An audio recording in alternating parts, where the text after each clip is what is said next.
Hello guys, this is your friend. We are back with a new fanfic. Which is what if Naruto died and returned as fate's chosen? 4 women bound by regret, need and dangerous desire part 1. And if you enjoy this fanfic, then please press the like button and subscribe to my channel for more fanfic like this. And no, start a new fanfic. Thought you weren't going to let me kill a single one of your comrades, Naruto, said Obito from atop the Jubi's head. Naruto stared at him sternly, holding the lifeless body of Neji Hyuga in his arms. He had given his life to protect Naruto from an incoming barrage of the piercing wood jutsu. Tears threatened to spill from Naruto's eyes. While next to him, Hinata started to cry. Naruto spoke to Hinata but did not turn to face her. Hinata, take Neji away from here. I'll handle this. Hinata turned to him shocked. But Naruto, you can't do this alone, she said to him. I have to. I'm grateful for you trying to protect me, but I will not allow any more of my friends to die, he said in a determined voice.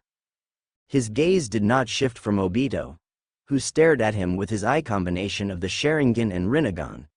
Kakashi was watching Naruto and smiled beneath his mask. Ha!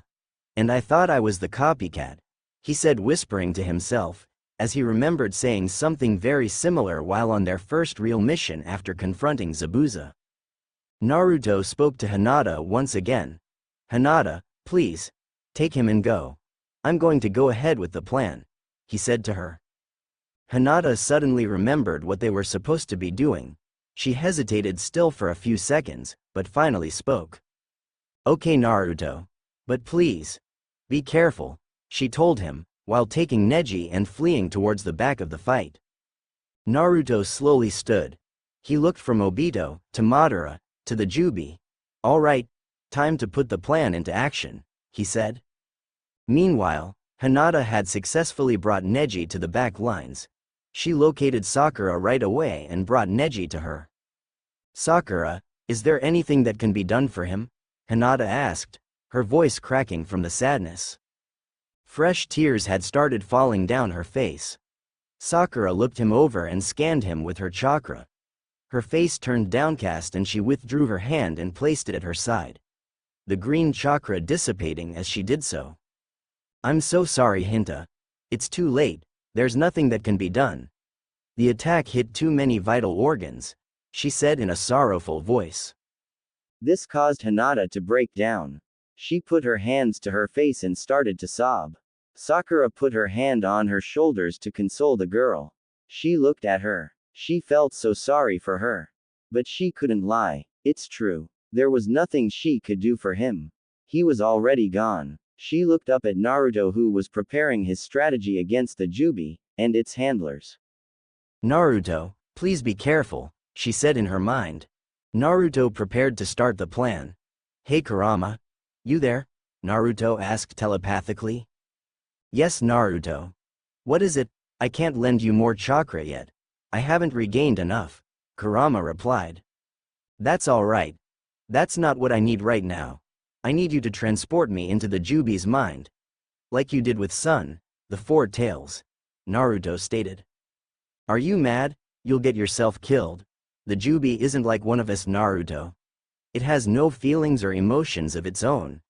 Its sole purpose is to destroy, Kurama said, rejecting his idea. I have to try.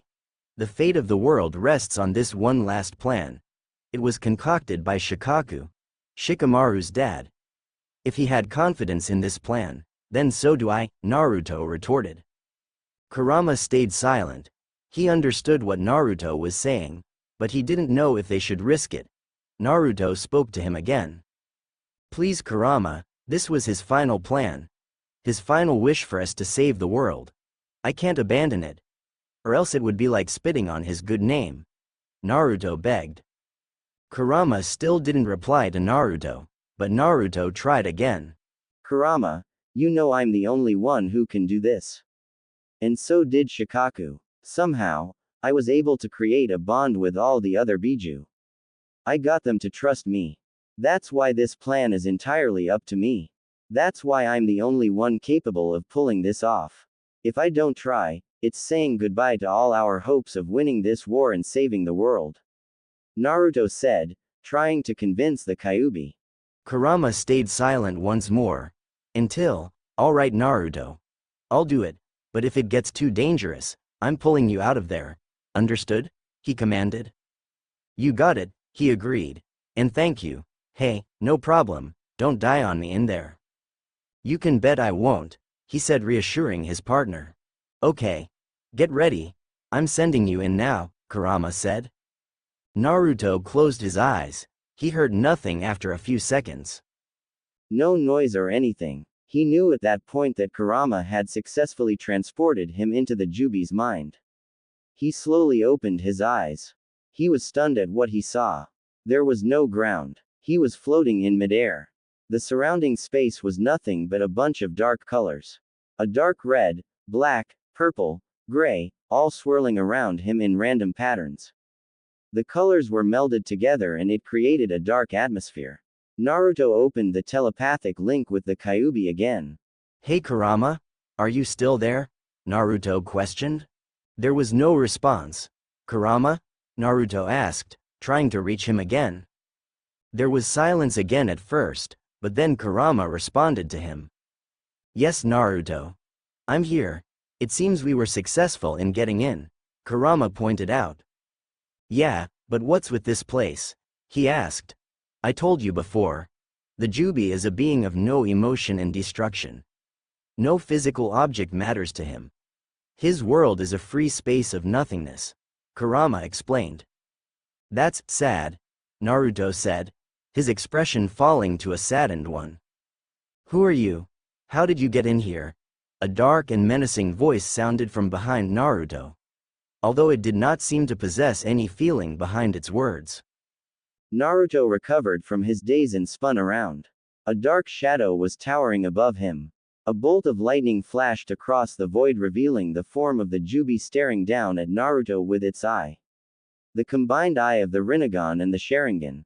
Naruto was shocked by its appearance and floated back a little in surprise. But he quickly regained his composure. He stared back up at the Jubi with determination in his eyes. The Jubi then spoke to him again. I'll ask you again. Who are you? The Jubi repeated himself. Naruto continued to stare at the Jubi, and then spoke. My name is Naruto Uzumaki. I am the Jinchuriki of the nine-tailed fox Kurama. He set up a link between your mind, and my mind so that I could speak with you, Naruto answered. And what is it that you want to speak to me about? Be warned. If I do not like your answer, I will kill you. The Jubi threatened. Although it did not hold feeling behind its threat either. I want to ask you why you are causing so much destruction. Why you're letting Obito and Madara Uchiha control you, Naruto said bluntly. Why am I causing so much destruction? The Jubi laughed. Because it is in my nature. As for being controlled, I'm only toying with those two. I could break free at any time now. They may have the power of the Senju, but it isn't enough to contain me. The only reason I don't break free is because I'm enjoying myself crushing the ones who stand against me outside of this world. The Jubi responded, also bluntly. Naruto narrowed his eyes and stared at the Jubi. He didn't speak. Only stared. The Jubi got impatient, waiting for him to say something. Why do you not speak, Naruto Uzumaki? The Jubi asked. You're lying. Naruto stated. What was that? The Jubi questioned. I know they are able to control you. If you were able to break free so easily, you would have already done it and attacked them as well by now, Naruto said. The Jubi was silent. He eyed Naruto. He then spoke. Very perceptive. You're smarter than I gave you credit for. The Jubi complimented. Yes, it is true. They are able to control me. For the moment. As time goes on, I grow stronger and their control weakens. But what is your point? Speak. Naruto Uzumaki. The Jubi commanded. My point is, you shouldn't let them control you. I want to help you, but I also want you to stop attacking all those people. Naruto stated, getting straight to the point. Ha ha ha. You want to help me? Don't make me laugh. Oh wait. Too late. Ha ha ha. Jubi roared in laughter at Naruto's comment. Why in the hell would you want to help me? So you can just attempt to control me as well. I answer to no human. I am a being whose sole purpose to cause destruction. I am only doing what I was meant to do. The Jubi retorted. Naruto was shocked at the Jubi's sudden change in personality. The Jubi noticed this. Oh, come now. Did you honestly think I held no feeling or emotion? I am a being of destruction. I take great pleasure as causing mayhem. Last I checked, taking pleasure in something counted as feeling. The Jubi explained himself. Naruto was still stunned. Kurama had been wrong. The Jubi did have emotion.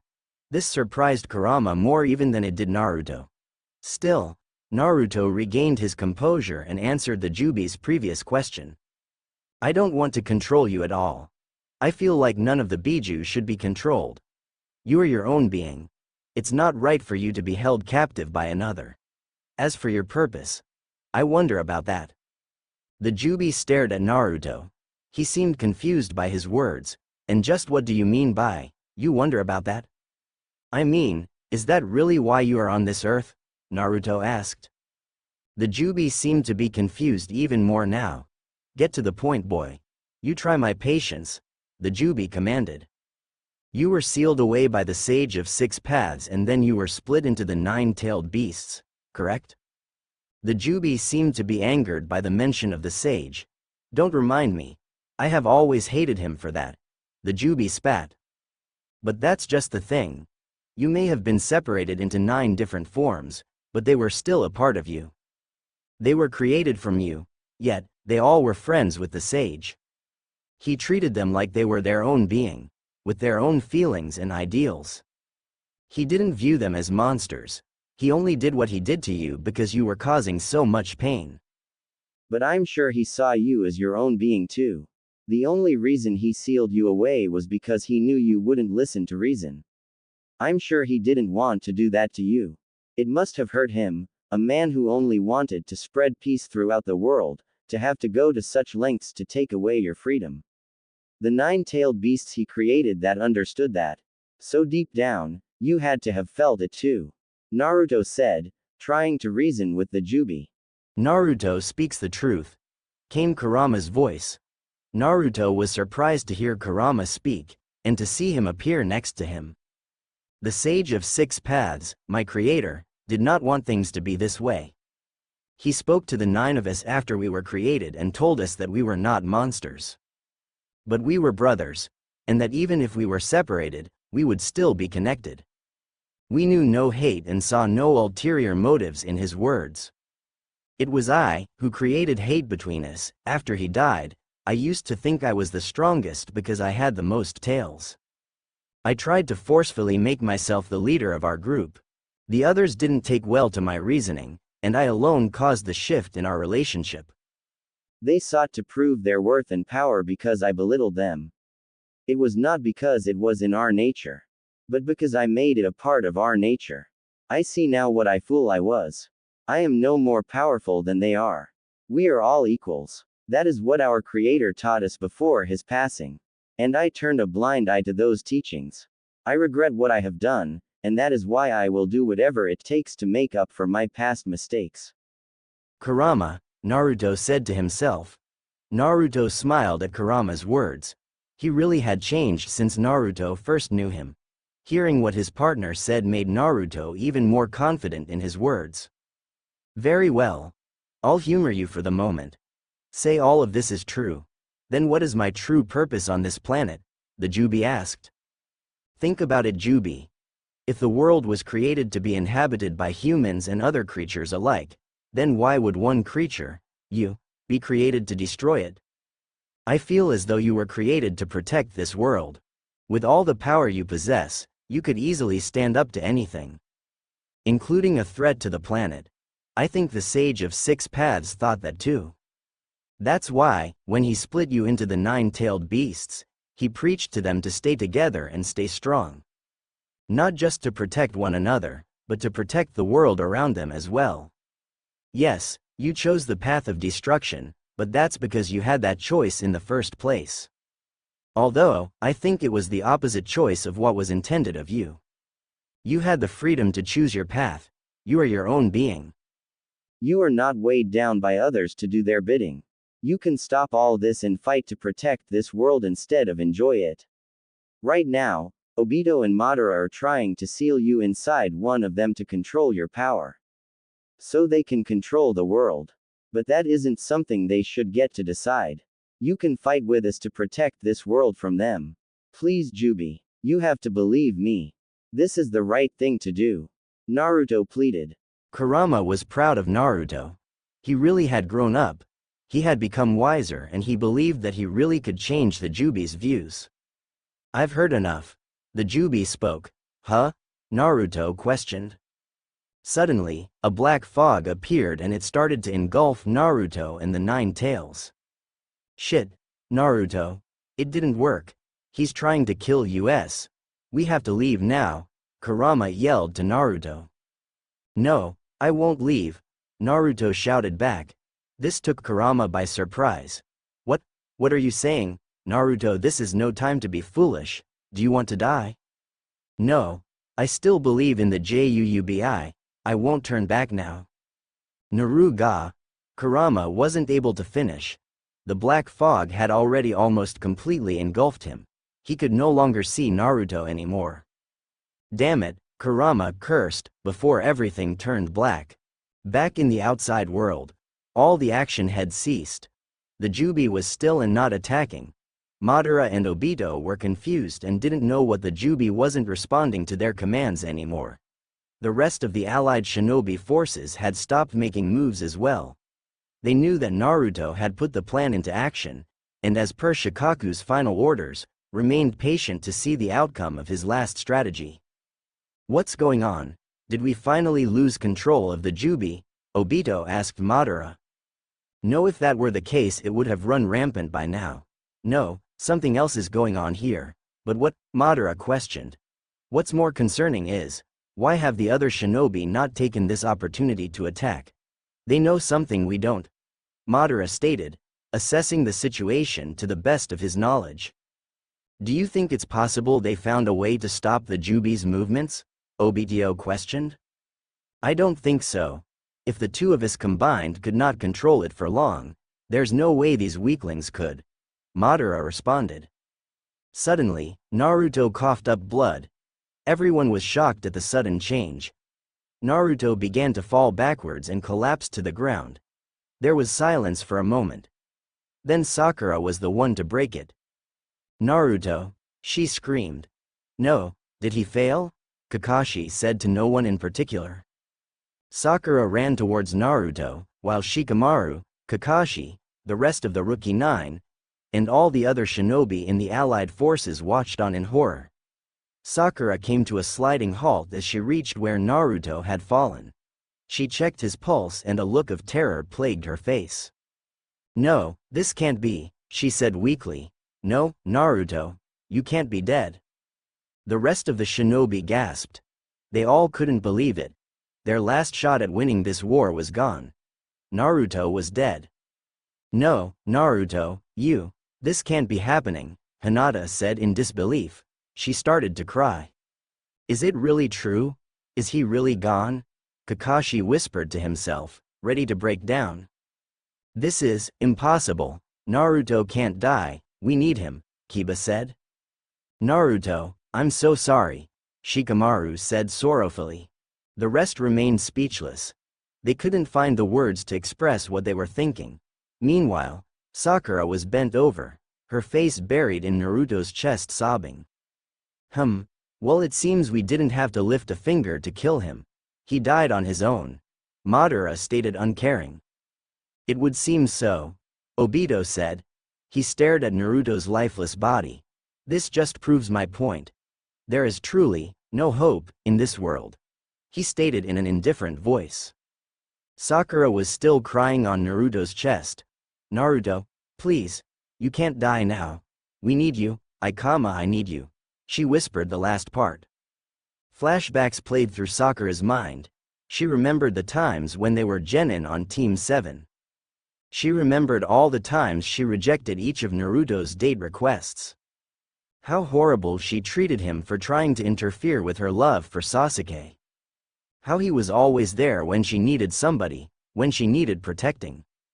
Even after Sasuke had left the village, he had put aside his feelings for her and promised to bring him back to the village.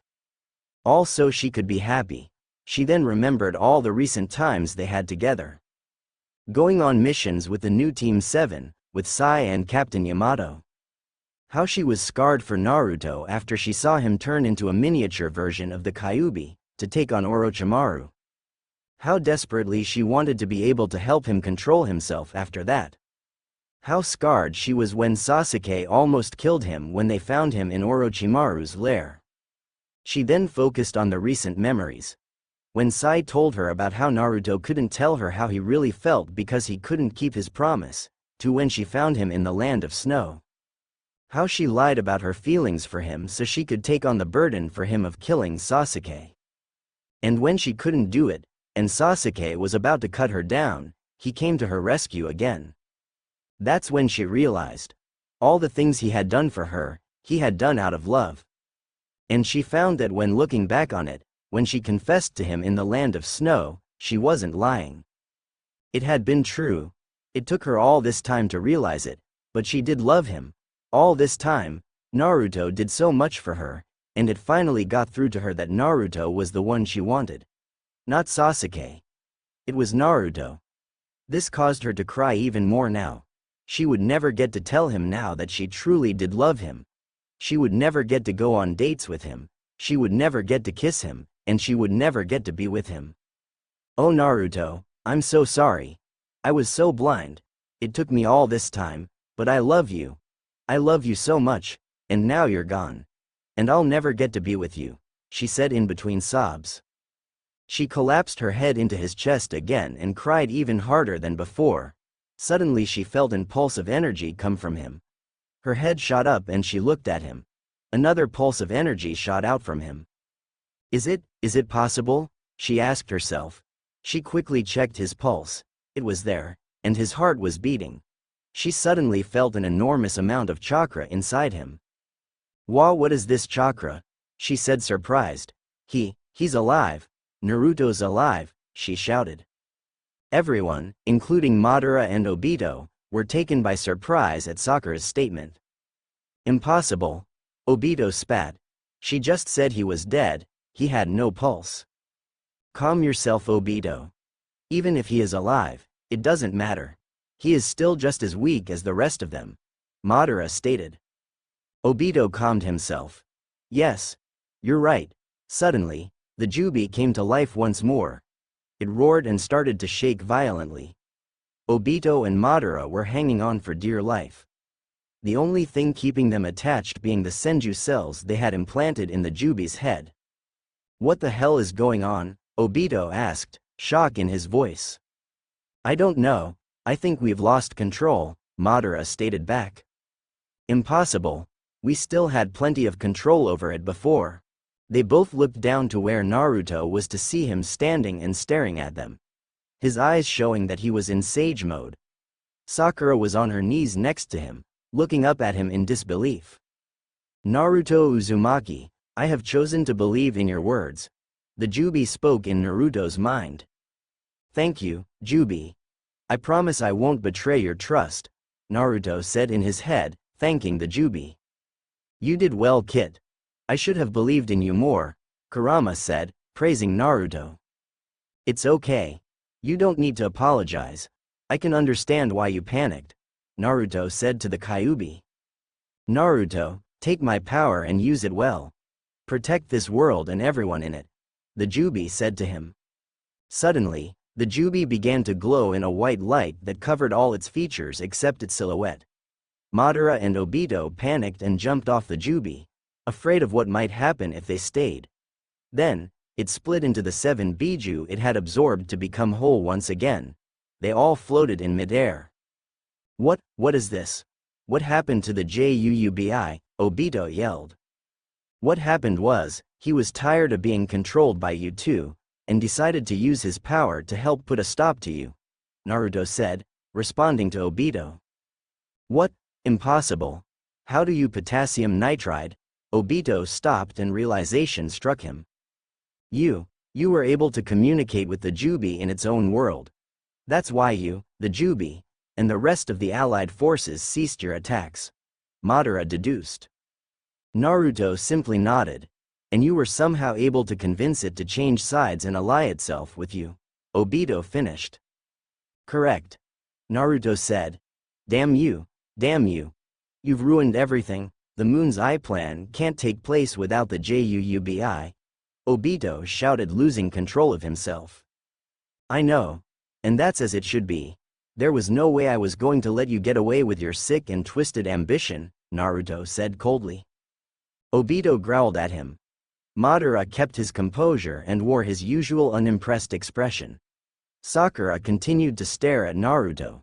He looked down at her and smiled softly. Thank you, Sakura. I heard everything you said, Naruto told her. He knelt down and wrapped her in a tight hug.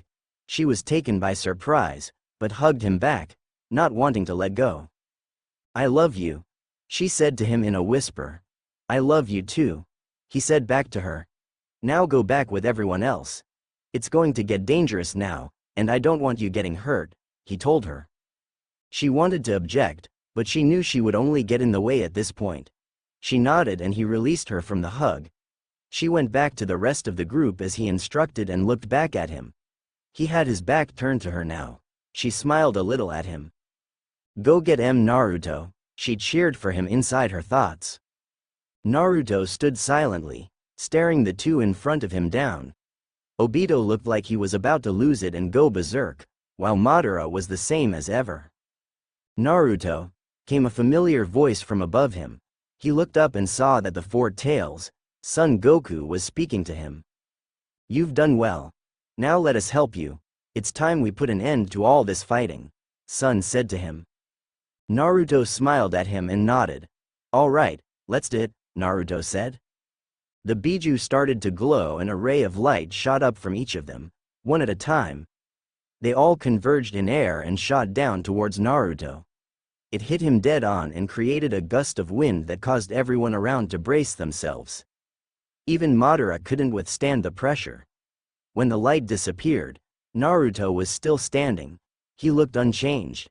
After the light disappeared, all the Biju turned into a ray of light and shot in different directions. It's time we finished this. Your plans are shot and you have no hope of winning now, Naruto said. Screw you. Even without the Jubi, the two of us are still far more powerful than you and the rest of those shinobi combined. Obito spat. That may be true. But, how much of a chance do you think you'll stand against all 9 Jinchuriki? Said a familiar gravelly voice. What?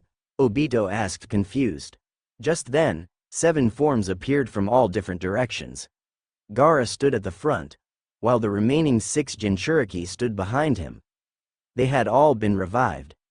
B joined them and stood next to Gaara. He was smiling and looked confident. No, this isn't possible. How are you all alive?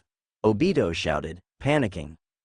The Biju returned to our bodies and brought those of us who were dead back to life. Gaara spoke, explaining the situation. Impossible. Obito yelled. Nothing is impossible when there is still hope in this world. Naruto spoke. Obito shot his head towards Naruto. Naruto had his eyes closed now. And that hope, Naruto's closed eyes were all that could be seen now. He opened them to reveal the Triagon. A combination of the Rinnegan, Sharingan, and Byakugan. As what is going to put a stop to you, once and for all. It zoomed out to reveal him, and the other Biju standing not too far behind him, ready for battle. Naruto stared down Obito and Madara with his new dojutsu, the Triagon. Obito was furious to say the least. You could hear his teeth grinding against each other. Madara kept his normal composure, but even he knew the upcoming battle would be difficult without the Jubi. Especially now that they had to face all 9 revived Jinchuriki with control over their respective Biju again. What's worse is the ones who used to be under their control still retained their one Sharingan and Rinnegan eye. Still, even with the odds against the two, Madara remained confident. It matters little that the Jinchuriki have regained possession of their Biju. We still far outclass them, Madara said coolly. Obito turned to face Madara. He was shocked to hear that. Are you insane? I know we're strong, but look at this, Obito says while pointing to Naruto and the other Jinchuriki. There's no way we can win now. We have no hope of winning, Obito shouted. Hope, Naruto said. Obito looked over to Naruto. What? You said, you have no hope of winning. Naruto began. But wasn't it you who said that there is no such thing as hope, that the concept of hope is nothing more than to give up? Naruto asked Obito. Obito became filled with rage. He charged at Naruto and drew a kunai. Don't you dare use my own words against me, you brat! Obito shouted towards Naruto. He lunged himself towards Naruto, his kunai aiming for his chest, but his attack was blocked by a second kunai. Although, the hand that held the second kunai didn't belong to Naruto. Your fight is not with him, Obito. Obito stared in shock and anger at the one who blocked his attack. Your fight is with me. Kakashi's Sharingan blazed with anger towards its former owner. Damn you, Kakashi! Get out of my way. I have no interest in fighting you right now, Obito said to him.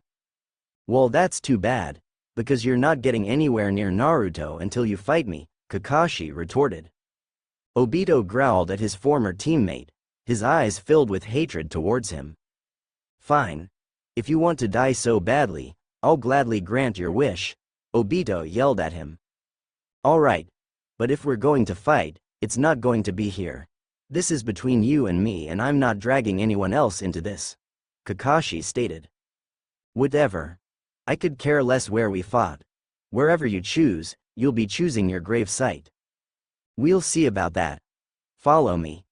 Kakashi dashed off in a direction away from the main battlefield. Naruto could see where they were headed because of the Byakugan portion of his new dojutsu. He silently wished his sensei good luck with his fight. That Obito. Naruto refocused his attention to the man speaking before him. He let his emotions cloud his judgment. And now he's allowed us to be separated. He has no chance of survival now, Madara stated with no emotion. Naruto only stared at him, his arms crossed like they would be in his sage mode. Well, no matter. I'm perfectly capable of handling you all myself, Madara said confidently. Naruto was silent once more, but then spoke. Listen up everyone, he's too dangerous for you to handle. Even with the combined numbers we have, it's best you leave him to the 9 of us. We're the only ones strong enough to take him on, he commanded, directing his speech to the allied shinobi forces. Although he never turned to face them, he knew they all complied with his order from the lack of objections. The rookie 9, 8 without Sasuke, didn't say anything, but they all believed Naruto was going to win. Hinata, still by her late cousin's side, prayed for Naruto's safety. As did Sakura, who looked at Naruto with even more admiration than she ever had before. Okay. Are you guys ready to finish this fight? Naruto asked the 8 Jinchuriki standing behind him. Ready, they all said at the same time, except for B, who added, fool, ya fool, to the end of his statement. Gaara, you're the general. Give the order, Naruto stated towards his friend. Gaara nodded. All right, attack, he said forcefully. The 8 Jinchuriki jumped from behind Naruto and flew towards Madara all at once. Naruto stood behind and watched as his fellow Jinchuriki charged his most formidable foe ever. Madara didn't even acknowledge their presence. He was caught in a staring contest with Naruto. The 8 Jinchuriki were closing in on him ready to strike. This won't be enough, as all Madara said. Meanwhile, Kakashi and Obito were staring each other down. They were a good distance away from the main battlefield now. There was nothing to distract them. That is, until they heard a loud booming sound coming from the direction that Madara and the others were located. Seems like they've already begun, Kakashi said. Obito was silent. He didn't take his eyes off of Kakashi. What? You not in the mood to talk, old friend? Kakashi tried again. I told you before I have nothing to say to you, Obito said coldly. I see. And you have good reason not to. I'm sorry. Kakashi apologized. For what? Obito asked, uninterested in his apology. I promised I would keep her safe, but I didn't. I know. You killed her. I saw it. Obito replied with the same uninterest. Kakashi looked shocked. You saw? But, how? Kakashi asked, unable to believe his words. I'm not surprised you don't know. You collapsed as soon as you did away with her. Kakashi seemed to be angered by his comment. You don't understand, I didn't have a choice. You don't know the real reason I had to do it, Kakashi said, his voice fading. Then please, enlighten me, Obito said. Kakashi stared at the ground for a moment, then lifted his head to face Obito. She was a spy. A spy, you say?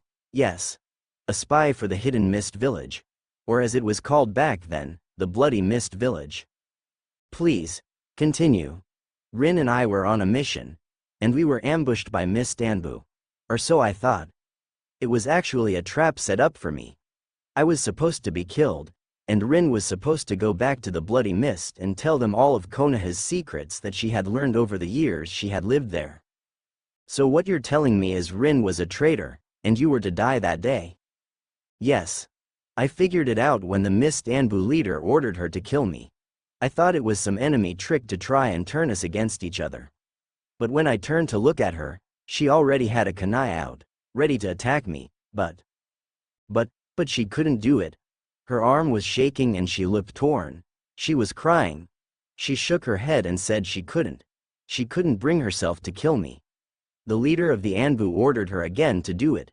But she didn't. Still, she knew then that she couldn't be allowed to live. She knew that even if she didn't kill me, and we somehow managed to get out of there alive, the Leaf Village would kill her on the sole reason of her being a spy in the first place. Obito was silent this time, so Kakashi continued. She asked me to kill her instead. My mind was still reeling from everything I had just learned, but I snapped out of it when she asked me again. I was hesitant at first, but I knew her fate. She didn't want to go back, but she knew she would die either way. So, I killed her and put an end to it. I assume that's where you came in. I guess so. So, do you still hate me for what I did? Hate you? No, I'm grateful. Kakashi was shocked at his words. You're what? I'm grateful I now know the truth, and that she didn't kill you. Obito. Because now I can kill you myself, Obito shouted, his demeanor changing from calm to enraged. What? Kakashi yelled, unable to believe Obito's reaction. Please, do you expect me to believe a lie like that? You shouldn't have spent more time on your cover story, Kakashi, Obito spat. What? Lies? Obito, I'm telling you the truth. Why would I lie about something like that? Don't play dumb. You obviously did it because you wanted the Mangekyo Sharingan. That's the only real reason I can think of. Don't be stupid, Obito. I didn't even know about the Mangekyo Sharingan at that time. But it was too late. Obito had lost all sense of reasoning. He charged at Kakashi. He tried to grab him so he could suck him into his alternate world, but Kakashi countered by throwing a kunai at his head before he could reach him. Needing to avoid being hit, Obito had to make himself phase through it, in turn, phasing through Kakashi as well. The moment he was behind him, he drew a kunai and tried to spin around and drill it into Kakashi's back. But Kakashi was able to spin around and block it with another kunai. They both jumped back and stared each other down. I can't afford to waste chakra. If I use any techniques, he'll just pass right through them. I need to save them for when I have an opening I can exploit. For now, it'll have to be strictly hand-to-hand. Kakashi thought to himself. He thought for another moment. Obito's form has gotten sloppy though. He's blinded by rage and it's affecting his judgment as he fights. Maybe if I time it right, I can pierce him with my lightning blade. Kakashi's thoughts were interrupted as Obito began his next attack. He shot out 4 spears of wood from his right arm. Kakashi reacted quickly and went through a series of hand seals. Fire style. Fireball Justu. Kakashi yelled, as he blew a giant fireball from his mouth. The fireball burned all of the spears to ash. When the fire dissipated, Obito was gone. Kakashi looked around waringly, keeping the Sharingan moving as much as possible in hopes of catching even the slightest movement from him. Obito appeared from his other dimension, behind a boulder in the area. He was planning his next strike while Kakashi was taking his time looking for him. Obito stuck his arm into the ground and started to form another wood technique. Kakashi couldn't seem to pick up any trace of him. Suddenly, the ground beneath him began to shake. "Got you now," Obito said from his hiding spot. Large wooden pillars shot out from the ground and surrounded Kakashi. There was nowhere for him to run. "Shit, he got me," Kakashi cursed. Obito appeared by the wooden pillars.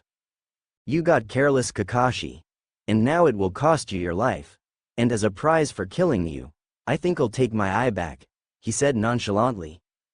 "Obito, for the last time, I'm telling you the truth.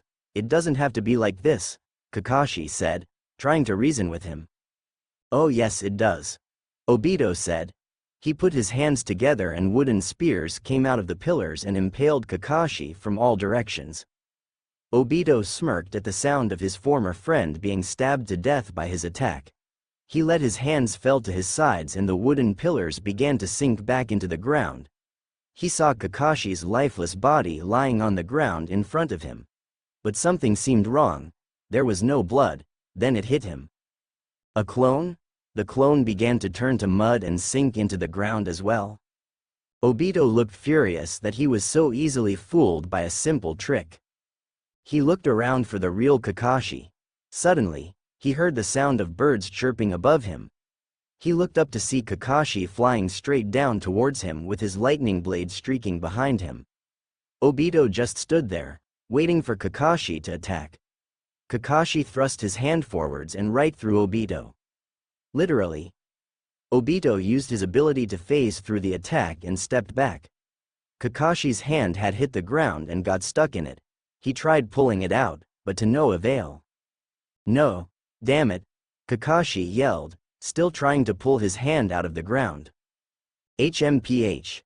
How foolish. You should know a frontal assault won't work on me," Obito taunted as he walked over to Kakashi. Kakashi looked scared and frantically tried to pull his hand out even more now, but it wouldn't budge. "Your foolishness will cost you your life," Obito said. Obito slowly reached his hand out to grab Kakashi.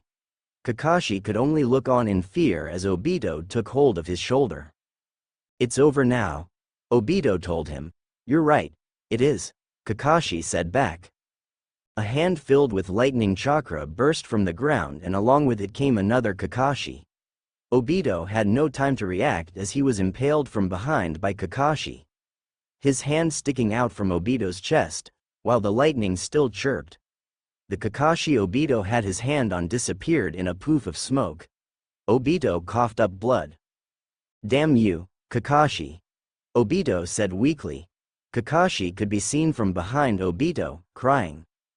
Meanwhile, back on the main battlefield, the Jinchuriki and Madara were locked in battle. Madara was on the defensive, although he didn't seem to be worried. Gaara and B were leading the assault. Gaara's sand was chasing after him, while B turned his arm into tentacles to try and capture Madara.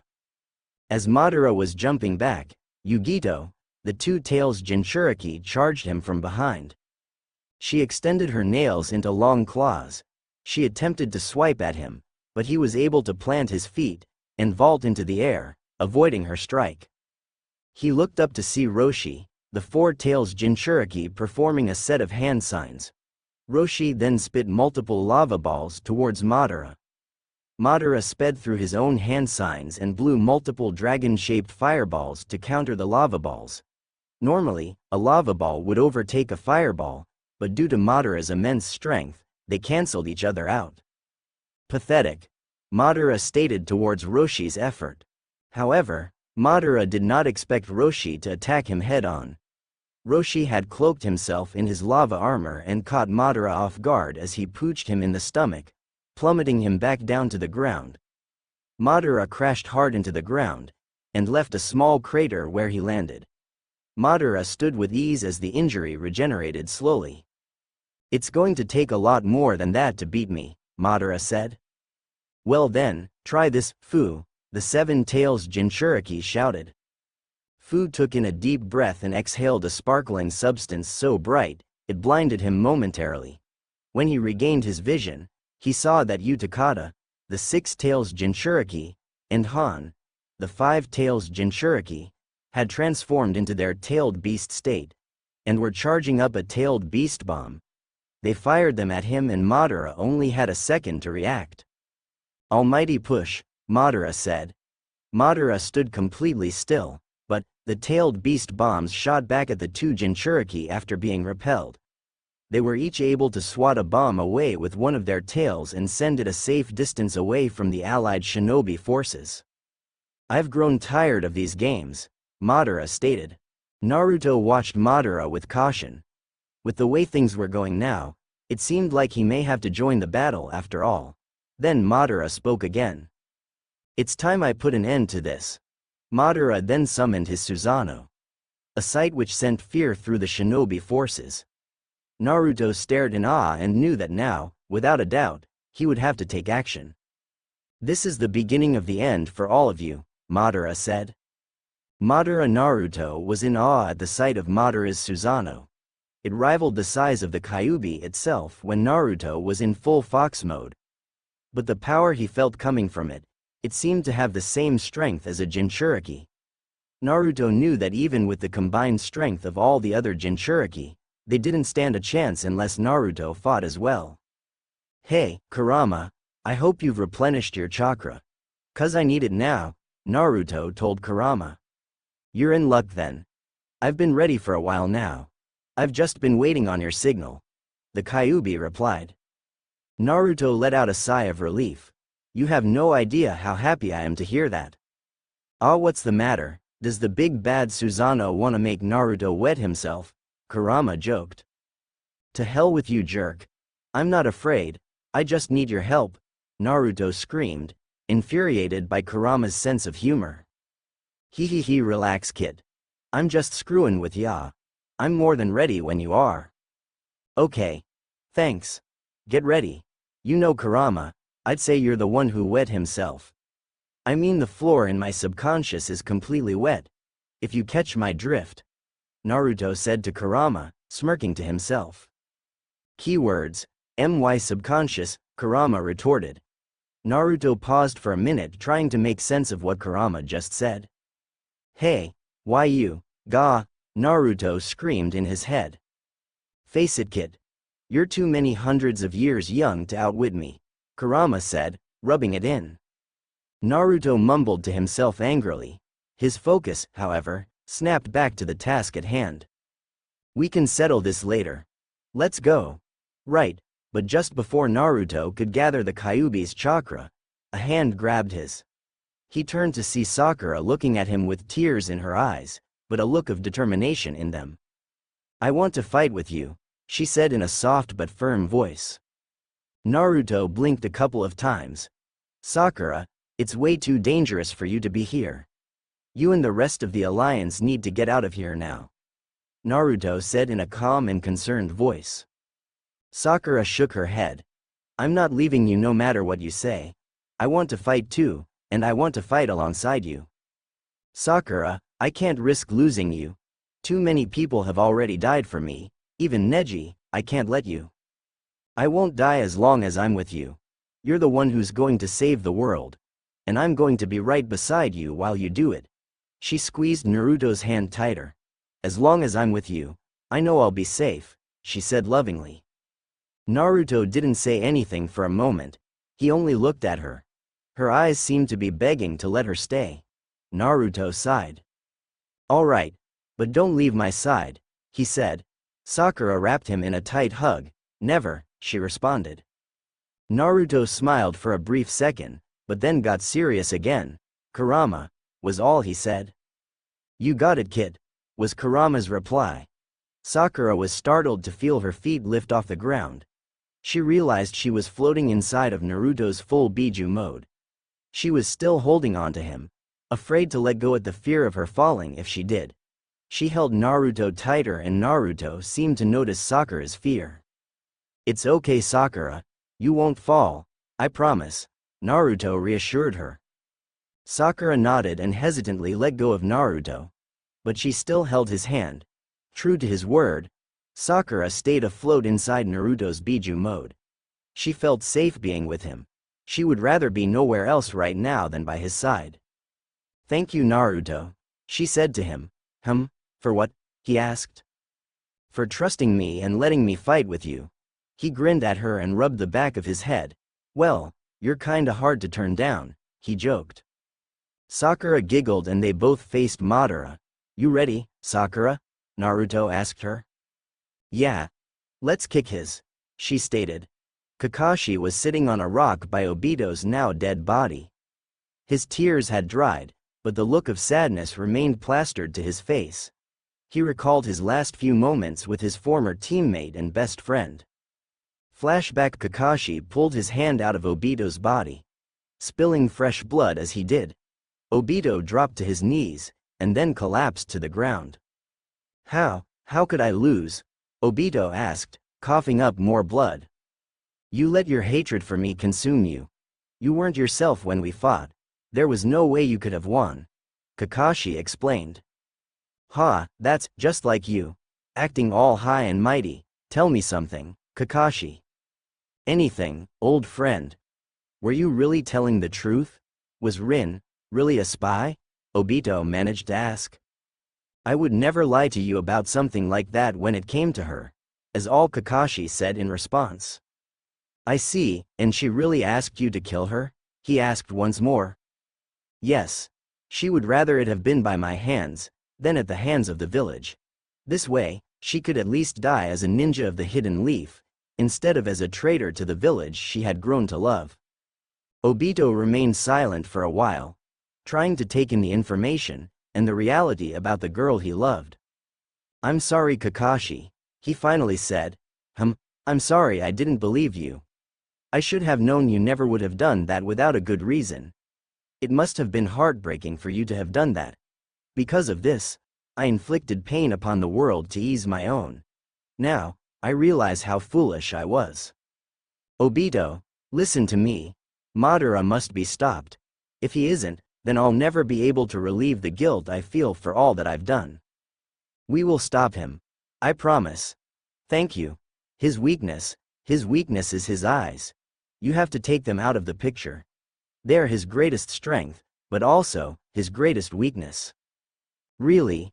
But how do you know this? After the incident when you thought I had died, Madara saved me. He was old and only surviving off of a life support source.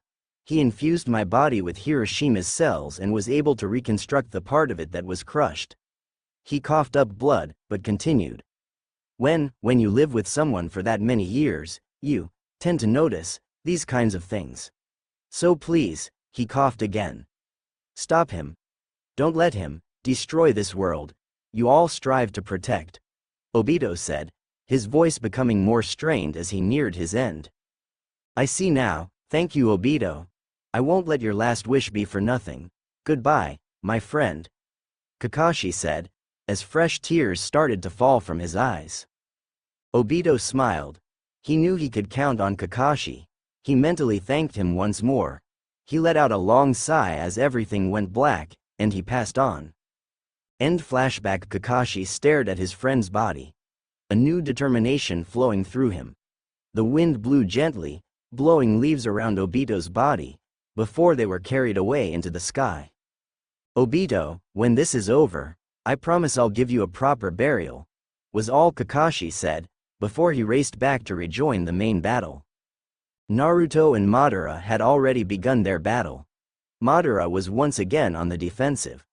Naruto had been attacking with a barrage of punches from the chakra hands he had produced. Madara's Susanoo blocked every punch with ease. Naruto, it's not working, you need to try something else, Sakura said. Naruto took Sakura's advice and changed tactics. Instead of punching it, he used two chakra hands to grab Susanoo and hold it in place. Madara wasn't expecting this. Taking this moment as the best opportunity, Naruto charged up a tailed beast bomb. Sakura, hold on tight to me. The recoil's gonna be a little rough, Naruto told her. She did as she was told and held onto Naruto as tight as she could. Susanoo tried to break free from Naruto's grasp, but the more it struggled, the more hands grabbed it. Damn this pest! Madara cursed in his usual demeanor. The bomb was fully charged and all of a sudden, Susanoo and Madara were being yanked towards the Kurama look-alike. Alright, fire, Naruto yelled. As soon as Madara and Susanoo were a few feet away, the bomb was let loose and impacted.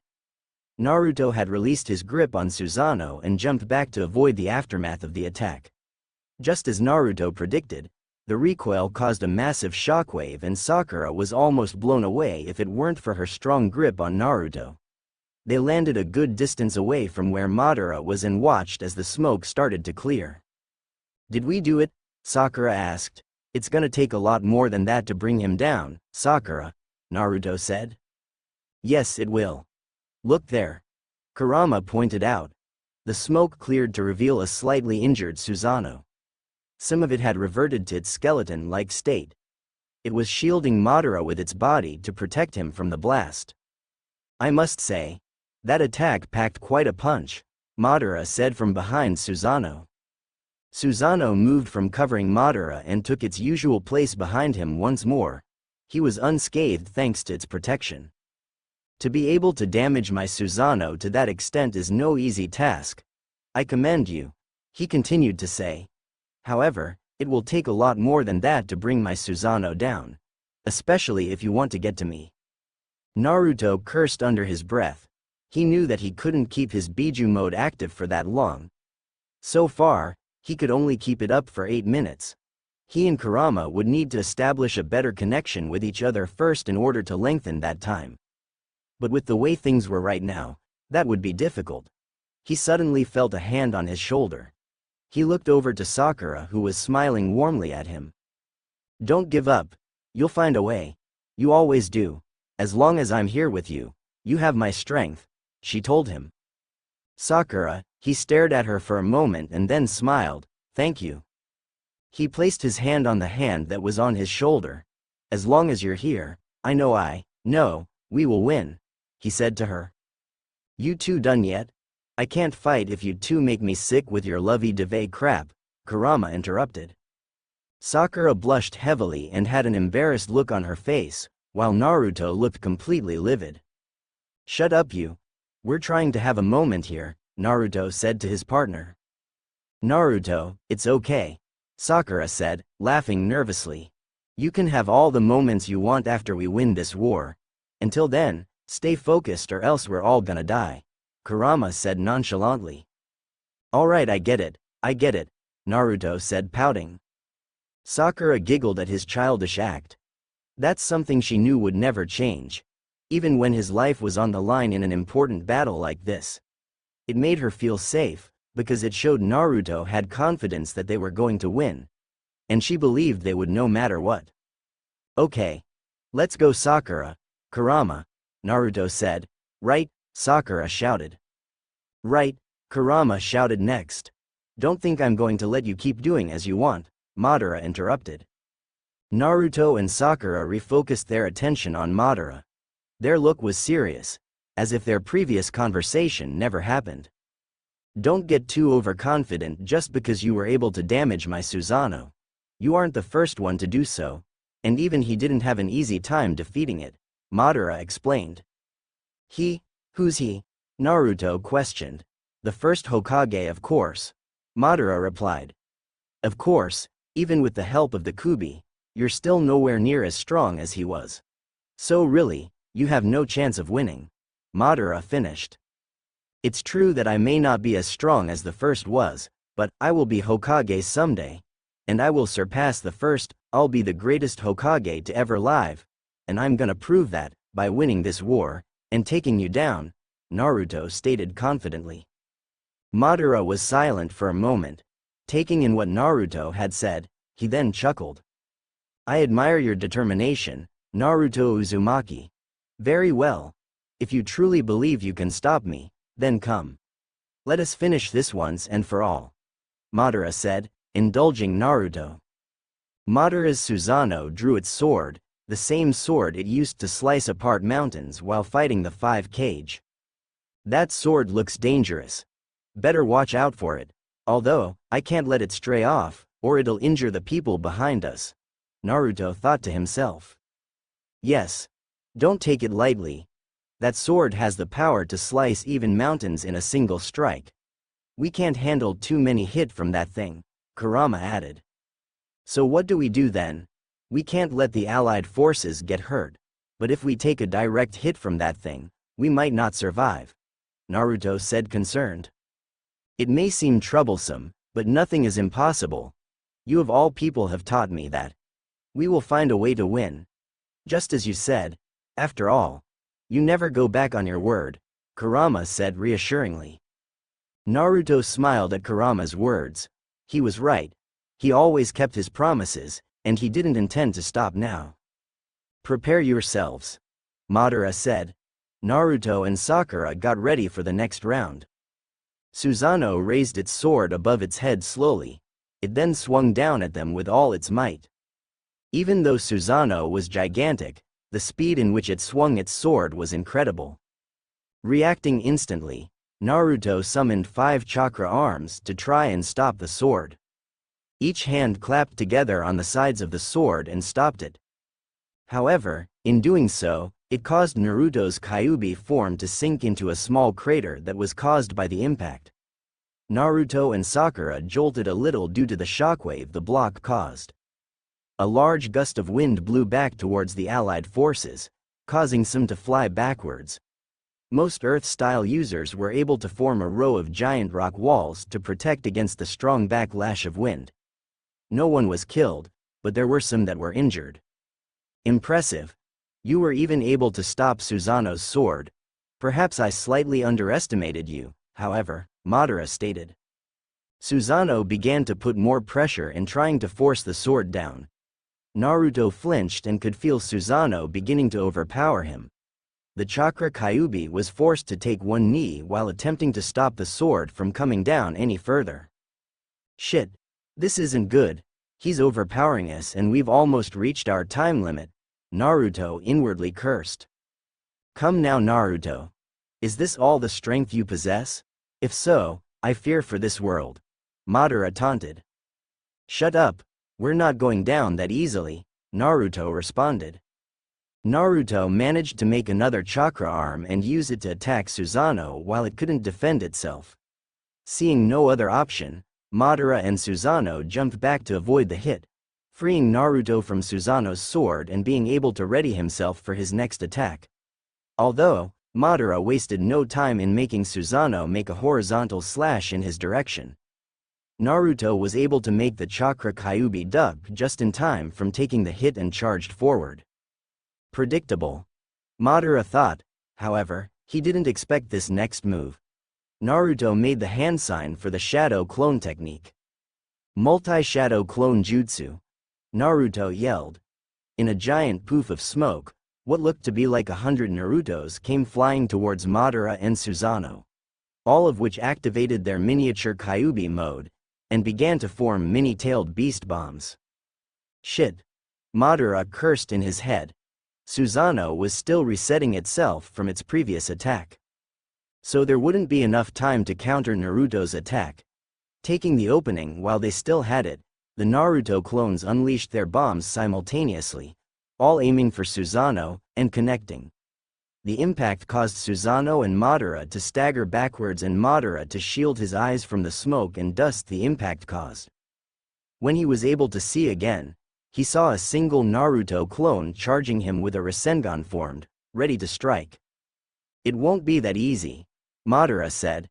Madara flew through some hand signs and clasped his hands together. Before the Naruto clone could reach Madara, a tree shot out of the ground and hit him, causing him to disappear. Madara then heard the whirling of another Rasengan above him. He looked up to see another Naruto clone flying down towards him. He was barely able to dodge the attack by jumping backwards. The Rasengan impacted with the ground and created a small crater. Madara then kicked the clone away, causing it to also disappear. Not bad, Naruto Uzumaki. You're more clever than I gave you credit for, Madara thought. Crap.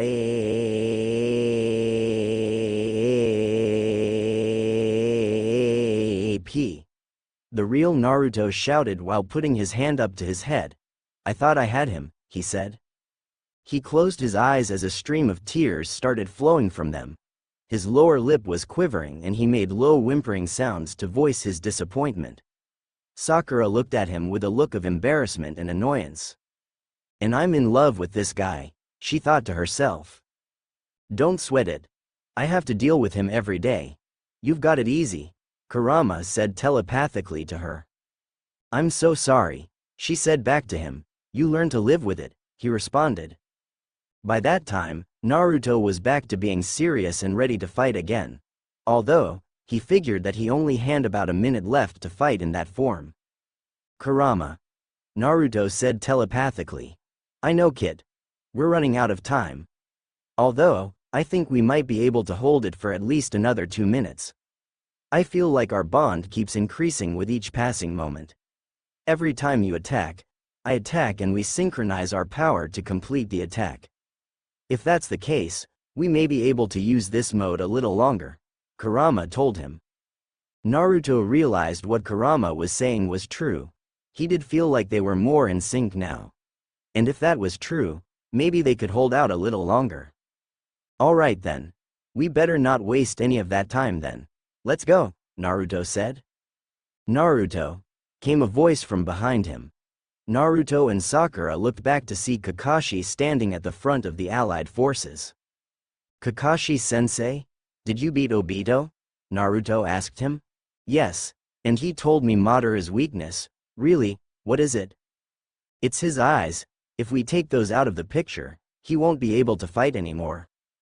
His eyes, I see. Sakura said. His greatest strength is his greatest weakness, she added. Naruto grinned at Kakashi and gave him a thumbs up. Thanks, Kakashi-sensei. Now we know what to aim for, Naruto shouted, thanking him. Kakashi smiled and gave him a thumbs up in return. Alright, Naruto. Make me proud and win this war, Kakashi said. You bet, Naruto replied enthusiastically. Just because you know my weakness, doesn't mean you'll be able to do anything about it, Madara said, interrupting Naruto and his sensei. Naruto turned back to Madara and smirked at him. You should know not to underestimate me by now. I will beat you, and I will win this war. Just you wait, Naruto responded. Then prove it with your actions, not your words, Madara said back. I will. And I think it's about time I gave my new eyes a try, Naruto retorted. Naruto and Madara locked stares. Each ready to put an end to this war. But only one can be the victor. One can save the world, the other can destroy it. The finale is about to begin. Naruto and Madara stared each other down, observing the other. Looking for any sorts of openings. One with the Rinnegan, the other with the Triagon. There was an eerie silence on the battlefield. Only the wind could be heard. The allied forces stared on in anticipation. The battle they had witnessed so far had been spectacular and frightening all at the same time. Naruto was the first one to speak. Everyone listen. I need all of you to stay a safe distance away from the battle. I can't guarantee that I will be able to protect every one of you while I'm fighting. Gaara complied with the request. You heard him, everyone fall back at once. The allied forces began withdrawing to a safe distance at the orders of their general. Each thinking a similar thought, for Naruto to do his best and end the war. Naruto felt relieved seeing that they had withdrawn, although, his focus never left Madara. He was able to see them through his Byakugan portion of his eyes. Even if they retreat, it is only a matter of time before I destroy them as well, Madara commented. Not gonna happen. Naruto calmly retorted. We shall see. You may have these new eyes, but, do you have the skill to use them properly? Madara asked. I guess we'll find out, won't we? Naruto asked back. Indeed. Very well. Let's end this, shall we? I'm ready when you are. Naruto and Sakura stared at Madara for another few seconds. Then, Naruto brought forth 4 chakra arms that shot towards Madara's Susanoo. Madara didn't seem to be worried. And with good reason. His Susanoo dodged all 4 arms and cut each of them. Damn it.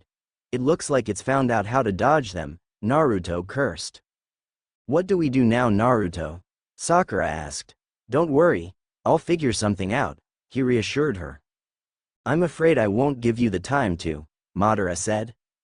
He charged at them and his Susanoo followed. Naruto didn't flinch. He kept his cool and watched for an opening. Madara was within striking distance when something caught his eye. Is he trying to use? Madara questioned. Black flames started to form around Susanoo and Madara's suspicions were dead on. Susanoo started to flail around trying to extinguish the fire. Still, Madara wasn't worried. Before the black flames could seriously hurt Susanoo, he put them out. Then, out of nowhere, Naruto's Biju form appeared suddenly and punched Madara's Susanoo, causing it to fall to the ground. That was just the opening I needed, Naruto thought to himself. Nice work, Naruto, Sakura said. Thanks, but it won't be that easy. I gotta keep up the pressure, Naruto replied. Well, whatever you're gonna do, I suggest you do it soon. We won't be able to hold this form much longer, Kurama chimed in. Don't worry. Even if we lose this form, I have a backup plan, Naruto said. Alright.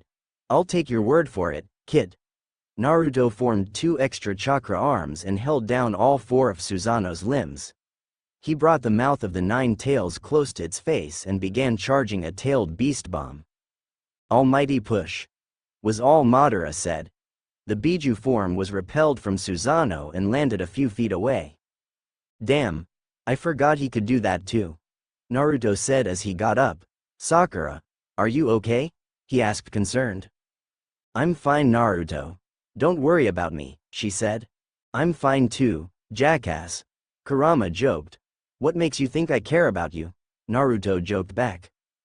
Don't make me take my powers away from you, Kurama replied. I'll be quiet now, Naruto said saddened. Get ready, Naruto. He's about to attack, Sakura warned him. Susanoo was still getting back on its feet, while Madara was going through hand signs. Wood style. Wood dragon, Madara pronounced. The ground started to rumble and then, 2 wood dragons appeared out of the ground. They hurled themselves towards Naruto and Sakura. Naruto was still trying to get the 9 tails Biju mode standing back up. He wouldn't have time to counter it with it, so he opted for a different solution. Almighty push, he shouted. The 2 wood dragons were sent flying back and destroyed due to the force of the push.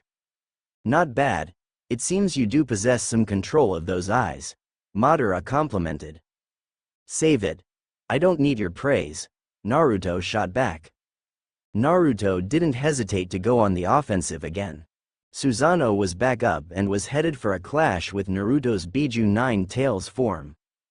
Naruto made a shadow clone so it could take on Madara on ground level. Susanoo raised its sword to strike, while the 9 tails form began forming another tailed beast bomb. Naruto's clone and Madara had begun to charge at each other as well. They opted to save their chakra and engage in taijutsu. The clone tried a roundhouse kick but Madara stopped it with his hand. Madara aimed to punch the clone with his free hand, but the clone brought its arms up into an X shape to block it from getting through. The clone jumped free from Madara's grip on its leg. Each could see what move the other was going to make thanks to the clone's Sharingan and Madara's Rinnegan. Meanwhile, Susanoo had swung its sword down towards Naruto and Sakura, and the Biju form fired its bomb. The 2 objects collided and the result was a stalemate. The bomb exploded when it touched the sword, and the sword was pushed back from the impact. Damn it. I'm sorry, Naruto, but our time's up. I hope your backup plan works while I restore my chakra again, Kurama said. Don't worry. I've got it covered for now. Rest and get your chakra back, Naruto replied. Okay. Don't go dying on me. With that, Kurama had cut off the connection between him and Naruto for the time being, causing the tailed beast mode to dissolve as well. Naruto also lost his mini-tailed beat mode as well, turning him back to normal. He and Sakura landed safely on the ground. "What do we do now, Naruto?" Sakura asked. "Don't worry, just because Kurama is gone for now, doesn't mean we don't have a way of fighting back," Naruto said, smiling at her. "What do you mean?" she asked, confused. Without answering, 3 giant smoke clouds appeared behind him. Sakura looked back in shock to see that Gamabunta, Gamahiro, and Gamaken had been summoned. "Hey brat, couldn't go one battle without our help, could you?" Gamabunta joked at Naruto. "And here I thought you'd be itching to fight, boss. I can always send you back," Naruto said, smirking at Gamabunta. "Nah, we're here now, so we'll fight. What do you need us to do?" he asked. "I need you 3 to hold off Susanoo for a while, just until Kurama can gather enough chakra for me to use my Biju mode again," Naruto explained. "I will try my best, although it will be very ungraceful," Gamaken said. Gamahiro nodded in agreement, and Gamabunta stared at Madara's Susanoo. "It won't be easy, but we'll do our best," he assured Naruto. "Thanks guys," Naruto said. The 3 toads leapt into action against Susanoo and began to separate it from Madara by attacking it with their weapons. He turned his attention to Sakura next. "Sakura, listen very carefully. I need you to do everything you can to protect me. I'm going to go into Sage mode so I have more of a fighting chance against Madara." "Okay Naruto. I promise I won't let anything near you," she said, determined to protect him. "Thank you Sakura." He sat on the ground and assumed his meditation stance. Sakura stood next to him, making sure there was nothing coming for them. Madara and Naruto's clone were still fighting. Naruto still had some of the Kyuubi's chakra left over from when he was summoned, so he was still able to keep pace with Madara. Neither had landed a single blow on the other yet, so they both decided it was time to use their Jutsu. Madara had started performing hand signs. Naruto could tell the Jutsu was going to be fire style, using the Sharingan portion of his eyes to watch Madara's hand signs. "Fire style. Grand Fireball Jutsu," Madara said, as he blew a giant fireball from his mouth. Naruto's clone used Amaterasu to counter the fireball and the 2 fire sources collided. They seemed to be evenly matched, but the Amaterasu began to slowly eat away at the fireball. Suddenly, Naruto's clone spun around and kicked away a wood clone Madara had created. It was able to see it thanks to the Byakugan portion of its eyes. "HMPH. Forgot the little brat could see like that," Madara said in a monotone voice. Amaterasu had completely burned away Madara's fireball by then, and he in turn put those flames out as well. Madara then noticed that Naruto was sitting on the ground, with only Sakura to guard him. The fool! Does he really think that weak girl can protect him? Madara then dashed towards them, passing Naruto's clone, who chased after him. "Shit! He found out," Sakura cursed. She assumed a battle stance in front of Naruto, ready to protect him. "Pathetic," Madara mumbled. He then felt himself being kicked in the face. He flew off to the side from the kick Naruto's clone had just landed on him. "Thank you, Naruto," Sakura said, relieved. "No problem. Is he ready yet?" the clone asked. She shook her head. "Not yet, but he should be any second now." "All right. I'll keep holding him off till he's ready, but you need to be ready too if he beats me." With that, the clone ran after Madara, who was just getting up. "Nice kick, brat. But don't get," Madara said. Naruto's clone just kept rushing Madara. Then, it seemed to grow 2 extra arms. Madara was momentarily shocked at this change as the clone removed one of its hands and began shooting missiles at him. Madara had to jump backwards to avoid being hit. While distracted, the clone formed a cannon from its other arm and fired a powerful chakra blast at him. Madara had to think fast and use the power of absorption the Rinnegan provided him to prevent him from taking a direct hit. Madara observed the clone carefully after absorbing the blast and smiled. It seems you've used up the last of your Biju chakra. Madara was right. The Naruto clone was now panting and reverting back to a normal clone. It reverted from its Asura path, knowing that Madara would only absorb any chakra blasts he fired at him. You may wield those eyes well, but without your Biju mode, you're weak, Madara coldly stated. The clone put up a defensive stance, but it was no use. Madara quickly dashed towards him with blinding speed and landed a punch to its gut. The clone let out a painful gasp and was sent flying forward. It disappeared within seconds of being launched. Now then, Madara said as he turned himself to face Naruto and Sakura. Will you be fighting me yourself this time? He asked Naruto.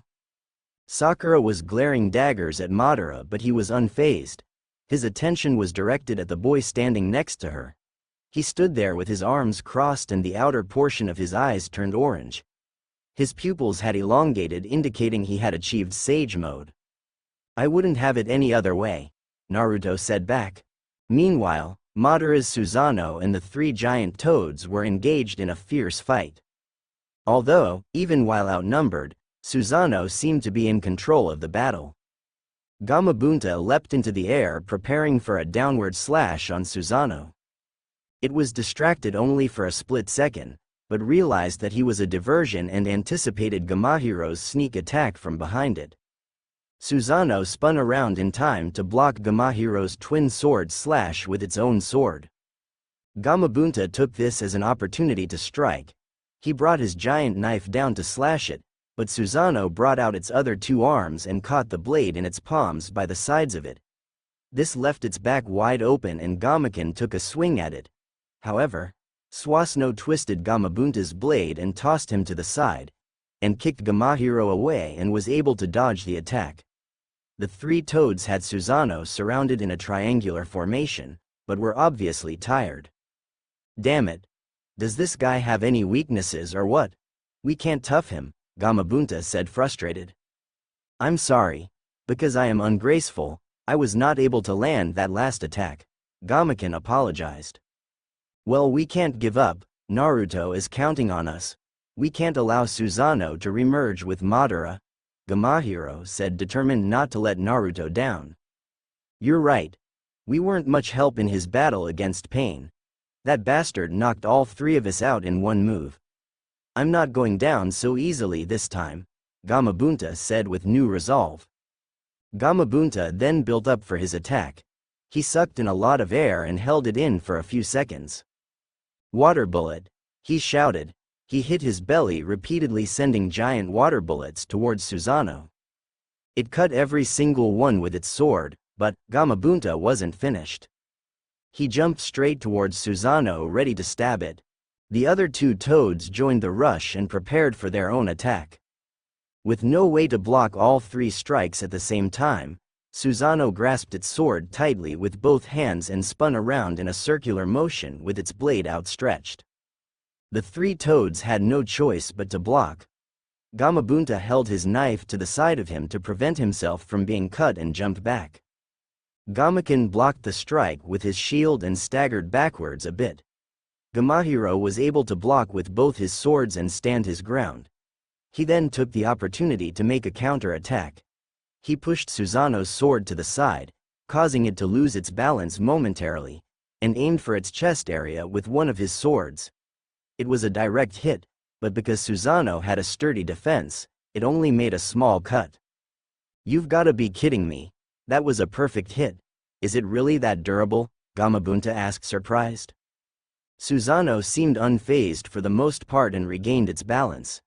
It aimed another strike and Gamahiro, who jumped to the side to avoid the attack. The Nine Tails better restore its chakra soon. I don't know how much longer we can hold out, Gamabunta thought to himself. While Gamabunta and the others were fighting Susanoo, Naruto and Madara's fight had already begun once again. Fire style. Great fire annihilation, Madara shouted.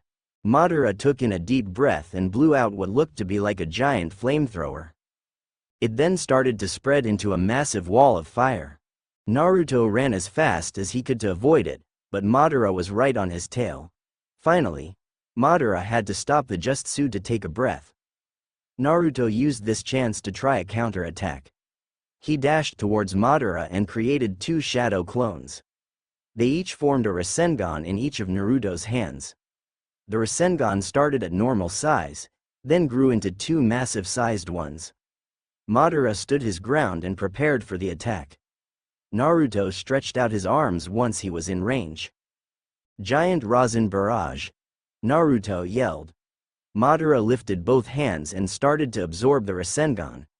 He was shocked to see Naruto smirking. He then heard a Rasengan behind him. One of the clones was just about to strike, but Madara was ready. Almighty push, he said. Naruto and his clone were repelled backwards and the clone dispersed once it hit the ground. The real Naruto recovered quickly though and countered. Universal pull! Naruto shouted. Madara was surprised to see that he was being pulled towards Naruto so easily. He couldn't break free from his grasp. Just as soon as Madara was about to reach Naruto, the one remaining clone appeared and punched him square in the face using its Sage-enhanced strength. Madara is sent spiraling backwards again and skips across the dirt a few times before stopping. He then stood up and faced Naruto once more. I must say, I haven't had a fight like this in a long time. The only one who's ever been able to put up this much of a fight was the first Hokage, Madara said, complimenting Naruto. And you're just as tough as the legends say, Naruto complimented back. Kurama, how much longer? I can't keep Sage Mode up forever. And Chief Toad and the others don't look like they can hold out much longer. I should be ready in about 5 minutes. Do whatever you can to give me that much time. You're doing great so far. Alright. Let me know as soon as you're ready. I can't use Rasen Shuriken or heal, just absorb it. That would just waste my chakra and force me to revert too soon. Naruto said to himself. Now would be a really good time for me to use Genjutsu on him with the Sharingan portion of my eyes, if I didn't suck so much at Genjutsu. Plus he would easily break free. I'll have to rely on close combat and hope I can land a few hard hits. What's wrong? Lost your nerve already? Murata asked mockingly. Hardly, Naruto shouted as he rushed forward towards Madara, his clone following close behind. Madara lifted both his arms and shot multiple wooden needles towards the two. The clone jumped to the front and repelled them using the almighty push, but Madara kept firing, knowing that there was a time limit to where it could use the technique again. Both Naruto resorted to dodging, weaving smoothly past any needles that flew at them. Madara saw this wasn't working and stopped firing and instead slammed his palms on the ground and created a few tree's roots that looked to counter Naruto's advance. Both Naruto and his clone jumped and bounced off the roots and continued their charge. Persistent pests. Madara said, annoyed. Giving up on any different techniques, Madara began to charge them himself. The real Naruto and Madara were headed for a collision clash. Both with their fists back, ready to strike. They shot their arms forward, resulting in a hard fist bump that sent a shockwave through the ground from the force of the attack. Naruto ducked and tried to sweep Madara's feet with a spin kick, but Madara jumped up, avoiding the hit. Naruto's clone was already within inches of Madara and sent a punch flying at his face again. However, Madara was able to bring his arms up and block this time. He was sent a few feet back and landed upright. The fact that he isn't making another clone to help attack either means he can't or he's conserving chakra. Which means, if I take out his clone, it'll be easier to land a hit, Madara thought. Naruto and his clone had begun another assault, dashing towards Madara again. Madara formed the hand seals for another technique. Fire style. Great Fireball Jutsu. He blew a giant fireball at the two, causing them to jump to either side to avoid it. Perfect. Madara stated. He dashed towards the clone, which was still in the air from dodging. It didn't expect to see Madara coming and took a roundhouse kick to the rib cage. It disappeared after being sent flying a few feet. Shit, it was just a distraction to separate us, Naruto cursed. Aren't you the perceptive one? Madara mocked. He had appeared behind Naruto while he was distracted. Naruto's eyes widened as he tried to spin around and counter any move Madara made, but he wasn't fast enough. Madara punched him in the stomach as he was spinning around, causing Naruto to gag. He then kicked his cheek and sent him crashing to the ground a few feet away. "You okay?" Kurama asked. "Yeah, I'm alright," Naruto replied. "Good. 'Cause it looked like you got your kicked, my mistake." "You bastard, the second I beat this guy, I'm coming for you," Naruto yelled at his partner. "Look out," Kurama warned. Naruto looked up in time to see Madara try to stab him with a wooden spear. He rolled out of the way just before the spear could hit him, and jumped to his feet. Before he could get his guard up, however, Madara had already begun to attack again. Naruto had to jump and dodge to avoid getting hit when he suddenly made an error in judgment and jumped right into a trap set by a wood clone. The clone was about to stab him in the back when suddenly, a fist with a black leather glove punched it in on the cheek and smashed its head to pieces. Naruto was shocked to see that Sakura had saved him from being impaled as she glared angrily at Madara. "If you touch him again, that's gonna be what happens to you next," Sakura said in a low voice. "Oh," was all Madara replied. "Sakura? What are you doing? You can't beat him, leave this to me," Naruto said panicked. That was so hot though, he thought. "I heard that," Kurama chimed in. "Not a word out of you," Naruto hissed. "If you say so, I guess you don't want to hear that I'm ready to help out again. Actually, that's the best news I've heard in a while." I thought you might like to hear that.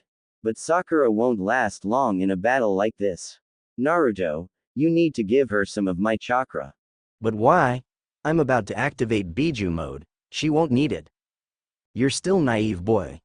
Can't you tell that she wants to fight this battle alongside you? You two are teammates. One of the best pairs I've seen in all my days. But more than that, she loves you, and wants to help you with all her strength. Now transfer my chakra to her now." Naruto thought on Kurama's words for a few seconds. He smiled realizing he was right. Sakura has always been his teammate, and they work so well together. Words that Itachi told him not that long ago began to flood his mind. Flashback. "You once said it was everyone who cares about you who helped you get where you are now.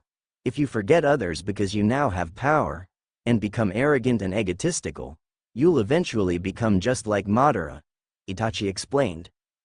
Naruto was taken aback by Itachi's words, yet he remained silent and listened. "No matter how powerful you become, do not try to shoulder everything alone. If you do, you will surely fail." Naruto paid close attention to everything Itachi was telling him. Everything he had said so far had been true. Never forget your friends. End flashback. "Itachi, you're right," Naruto thought to himself. He began to reach his hand over to Sakura. "I can't do it alone. My friends, they've been with me every step of the way, but most importantly." Naruto placed his hand on Sakura's shoulder. "Sakura has always been the one constantly by my side supporting me, so I promise, I will never forget the sacrifices she or anyone else has ever made for me." Sakura was suddenly surrounded by a cloak of Kurama's chakra and was taken aback by the sudden change and power surge she felt course through her. The cloak took on a form similar to Naruto's version 1-inch form, only without the tail. She stared at Naruto wide-eyed wondering what he did. Naruto looked down at her and smiled lovingly at her. "I've shared some of Kurama's power with you. I'm entrusting you with helping me take Madara down. I can't do this alone. I need you," Naruto said warmly. At first, Sakura didn't know what to think, but then she smiled back at him. "I won't let you down. Now let's win this war, together," she stated boldly. Naruto refocused his attention back at Madara. "Right?" he shouted. He made his signature hand sign, Shadow Clone Jutsu. 3 clones appeared in a poof of smoke, all focusing on Madara. Then, each clone activated their tailed beast mode at the same time. "Sakura, I'm leaving these 3 with you to fight Madara. I'm going to go help Chief Toad with Madara's Susanoo," Naruto explained. "Got it. Leave things here to us," she said reassuring him. Naruto nodded and turned around and saw the three toads struggling to hold Susanoo off. "Let's do this, Kurama," Naruto said to his partner. "You got it," Kurama replied. Naruto activated his tailed beast mode and performed the replica of Kurama. He jumped high into the air and started forming a tailed beast bomb. "Chief! Get out of the way!" Naruto yelled. Gamabunta looked up to see the Kurama replica getting ready to fire the bomb. "Guys, get out of the way," Gamabunta instructed the other two toads. All three toads jumped back as far as they could to avoid the blast. Susanoo looked up at Naruto at the last moment before he fired the bomb straight at it. It hit Susanoo with a force strong enough to level an entire countryside. The shockwave created from the impact was so powerful, it caused the three toads, who were still in the air from dodging, to be blown back a ways. All three landed a good distance away from the site, trying to recover from their fall. "You guys okay?" Naruto yelled concerned. "I'm fine, brat. But give us more of a warning next time," Gamabunta shouted back. "I'll be alright. Just need a minute to get back on my feet," Gamahiro added. "I am ungraceful, but I am still alright," Gamaken said last.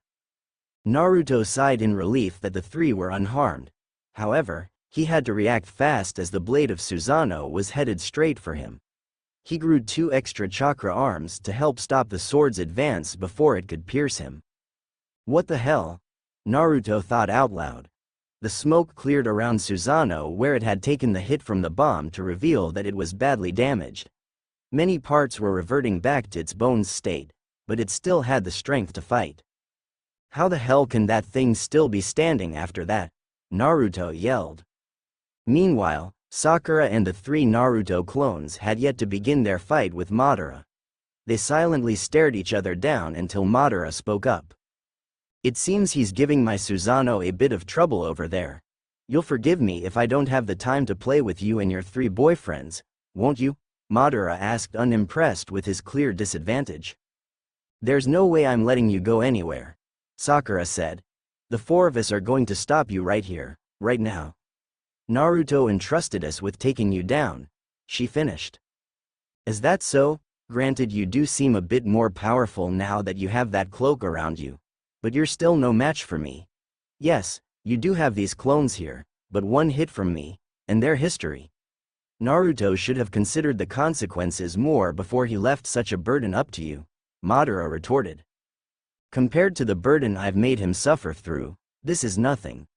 I've caused him so much pain, and yet he still loves me so much. I selfishly asked him to take on a responsibility that no one should ever have to go through." She looked down at her feet and began to tear up as she continued. "But now, he's entrusted me with the most important thing he's ever asked of me." She looked up at him and with a look of determination, her tears stopped. "So you'll forgive me if I have no intention of letting him down, won't you?" Madara stated at her intently. The 3 Naruto clones smiling at her for her brave and thoughtful words. "Very well. If you so desire it, I will fight you," Madara said to her. In an instant, Madara was inches away from Sakura, his fist back, ready to strike. He threw his fist at her and she pivoted on her right foot and easily avoided the blow. Madara was slightly shocked but regained his composure and reset himself for another attack. This time he aimed a kick to her head. Sakura bent down to get some leverage and brought her left arm up and blocked the kick. She then tried to aim an uppercut with her free hand to his stomach, but he jumped back to dodge. He was suddenly surrounded by the 3 Naruto clones as they began to assault him with punches and kicks. Madara dodged the blows as best he could, occasionally blocking a few. Then, the 3 clones jumped away and Madara looked up to see Sakura aiming a drop kick at his head. He brought his arms up in an X formation and blocked the kick. The force of the attack caused a crater to form below Madara. "Almighty push," he shouted. Sakura braced herself for the impact and it sent her flying backwards. She did a flip in the air and landed on her feet. She looked up to see Madara charging her again, but before he could reach her, one of the Naruto clones kicked him away. He was sent flying towards another clone that kicked him straight upwards. Madara was trying to recover but was unable to as the last clone was above him with a Rasenshuriken already fully formed in its hand. It threw the wind-style Rasengan at Madara and made a direct hit in his stomach. The Just-Su expanded and then turned into a giant ball of wind chakra that kept slicing away at Madara's reanimated body. Madara fell to the ground, his body shredded in some areas. But he seemed rather calm. Not bad. This may prove a little tougher than I originally realized, he said. Madara's body began to regenerate itself rather quickly, and soon, he was up on his feet again. Man, this guy just won't stay down. No matter how much of a beating he takes. It looks like the only way to stop him is like Kakashi-sensei said. We need to take out his eyes. But how? Sakura thought to herself. Now's not a good time for you to be spacing out, my dear, Madara said as he was charging towards her. Sakura snapped out of her thoughts and set herself in a defensive stance. Madara proceeded to barrage her with punches and kicks. But Sakura was just able to keep up with the attacks, dodging, blocking, or matching them. Madara then withdrew and started going through some hand signs. Fire style. Grand Fireball Jutsu. He yelled. He blew a giant fireball towards Sakura, however, she did not move from her spot. Just as the fireball was nearing her, one of the clones jumped in front of her and started to absorb the jutsu. Sakura, behind you! The clone yelled. Sakura spun around and sent a punch right into the chest of a wood clone Madara had created, shattering it to pieces. Thanks Naruto, Sakura said in a relieved voice. TCH, how did it know? Madara asked annoyed. He looked around and saw one of the clones was focused on him, while the other was focused on Sakura and the clone that absorbed the attack. Of course. It knew because of the Rinnegan. These clones are going to prove to be a pain. I've got to separate them somehow so I can take them out one at a time. Then I can focus all my attention on that girl. I have to admit, she's proving to be a lot harder to deal with than I thought she would. Madara contemplated. While Madara had his hands full with Sakura and Naruto's clones, the real Naruto had Susanoo on the defensive. The three summons had rejoined the battle as well, causing real problems for Susanoo. Because of their constant attacks, it didn't have enough time to recover from the damage the bomb caused it. Even with its extra arms and legs, it still wasn't enough to stand up to the onslaught. Come on guys. We've got it on the ropes, the Chief Toad said.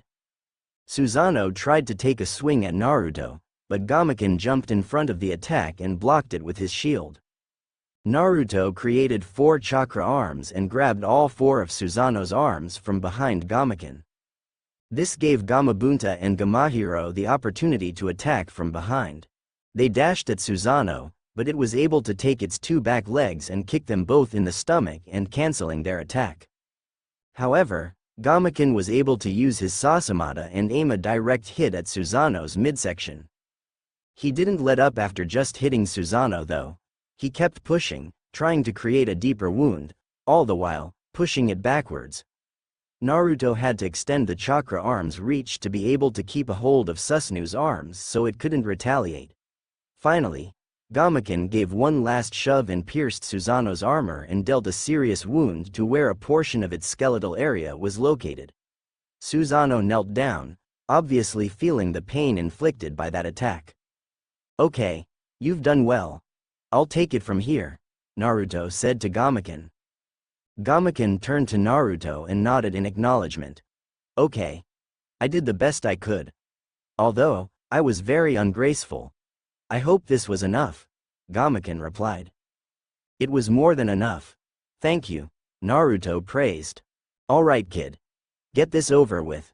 I'm sick of this guy, Gamabunta ordered. With pleasure, Chief. Naruto said agreeing. Naruto began to form another tailed beast bomb, putting all the power he possibly could into it to give the finishing blow. Gomakin remained in place, waiting for Naruto to give the word. Now, Naruto shouted. Gomakin jumped away from Susanoo. It looked up and stared at Naruto and the bomb. Naruto then fired it at Susanoo's head. Naruto let go of Susanoo and jumped back as the bomb impacted with Susanoo's head and caused another powerful shockwave. It still knelt there, not moving. As the dust cleared, it revealed Susanoo's head had been completely blown off. There was nothing left of it. Finally, it slowly began to fall forward, dropping its sword in the process. It hit the ground with a huge thud, causing a small tremor. It lay there for a moment, until its physical form began to revert. First to the muscle portion, then to the skeleton portion. It then disappeared completely. Naruto breathed a sigh of relief. "So glad that's finally over with," he said, relaxing. "I'll say, that guy was a pain in the," Gamabunta added. "Does this mean we're done here?" Gamahiro asked. "Yeah. I can take care of the rest. Thank you for your help," Naruto said to the three toads. "No problem. Glad to help," Gamabunta said. "All right, we'll be taking our leave then. Do your best, brat." Naruto gave him a thumbs up and smiled. Without another word, the three toads poofed away, back to Mount Miyaboku. "It would appear that I haven't given enough credit to that Jinchuriki," Madara stated, referring to Susanoo's defeat. Naruto now turned his attention back to where Madara, Sakura, and his three clones were. His and Madara's eyes locked on each other once more, each acknowledging the other's strength. "So now what? Susanoo is gone. Do you plan to fight Madara alone?" Kurama asked. Naruto shook his head. "No, I won't be alone. I'll have you and Sakura there to back me up." Naruto smiled at those words. "Hey, you've learned a lot, Naruto. Don't worry, I'll be here the whole time," Kurama reassured him. "Thanks, Kurama. I'm going to turn back to normal-tailed beast mode now. We need to conserve your chakra. Plus, it would be pointless to use this form while fighting a small and fast opponent." "Good call, kid. Now let's beat the crap out of this guy. I still want payback for the time he controlled me with those eyes of his," Kurama said, growling. "Whoa, easy there, big guy. He'll get what's coming to him. I promise you that. I'm holding you to that. All right, let's go." Naruto began to descend to the ground as the Nine Tails replica began to disappear. He touched down and began walking to the site of the battle, not once breaking eye contact with Madara. Sakura watched Naruto with much anticipation. The air became thick and Sakura was slightly intimidated by how strong he was. But at the same time, she felt safe being with him. After being his teammate for so long, she's built a sense of security while being with him. "Naruto, you really are incredible," she thought. Naruto stopped walking as he had reached the battlefield. The staring contest continuing. Naruto then spoke. "We don't have to do this, Madara. There's no point in fighting anymore. Your plan failed the moment the Jubi sided with me. Obito is dead and Kabuto had been stopped. So why do you still want to keep fighting?" Naruto asked. "Naruto, what the hell are you doing? You said he would get what's coming to him. Besides, reasoning with this madman will never work," Kurama roared at Naruto. "I'm sorry, Kurama, but I just feel like all this fighting is pointless. I had to fight to keep everyone safe. But this war was over the minute Kabuto released the reanimation technique. So why keep fighting when there's nothing left to fight for?" Naruto replied. "Why do I keep fighting? Well, the answer is simple really, it's fun," Madara said. "What? It's fun? Is that really the only reason?" Naruto yelled. "Ninja are born to fight, boy. That is the nature of our purpose. It has always been that way since the beginning. I've just learned to enjoy it." "You mean to tell me you enjoy causing people to suffer all because you think it's fun?" "Exactly. Kurama, screw what I said before. I can't allow him to hurt anyone else," Naruto said in a panic. "That's more like it. You taught me the error of my ways. Now it's time you did the same for him," Kurama replied enthusiastically. "You've given me the toughest challenge since I fought Hashirama. There aren't many in this world that can provide me with that. You have my respect. But that also means I must kill you," Madara stated. "What?" Naruto said, shocked. "I was never able to beat Hashirama. Killing you will help ease the humiliation if only a little bit." Yo, you're insane. Maybe, but you cannot change what I believe. Our fight will continue, and it will end with one of us standing victorious. If you really wish to save everyone, I suggest you come at me with everything you've got. Madara started to perform a set of hand signs.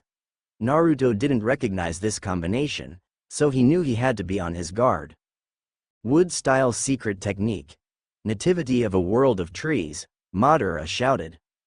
Before Naruto could react, trees began to rapidly sprout from the ground and condense around the area. He, Sakura, and all three of the clones had been separated as the trees grew into a miniature forest. Shit. He separated us so we wouldn't be able to use our combined eyesight to predict his attacks, and to top it off, Sakura's alone as well, Naruto thought to himself, panicking. Calm down, Naruto. You can cut the trees down with your Rasen Shuriken. Once the other clones see what you're trying to do, they'll do the same. Just make sure you watch yourself create the technique, and they'll be able to see it, Kurama said, trying to get Naruto to relax. You're right. Thanks, Kurama. I needed that. Okay, here goes. Naruto focused on his hand and began to form the Rasen Shuriken. As he was doing so, the clones caught the image and knew what the real Naruto meant to do. Each clone began to create their own Rasen Shuriken. When each was complete, they simultaneously threw their attack at different sections of the forest, cutting down as many trees as possible. Once most of the trees had been cut down, Madara could be seen in a clearing near the middle of the forest. Each of the Narutos began closing in, preparing to strike. But when the real Naruto got closer, he stopped dead in his tracks. His eyes wide and his mouth hanging open. Tears started to flow down them as he witnessed the scene in front of him. One of Madara's arms was in the form of a wooden spear, and at the end of it was Sakura, impaled in the chest. Her expression was that of shock. She was gasping and gauging, and Madara stood there with his usual expressionless look. Naruto dropped to his knees, unable to process what he was staring at.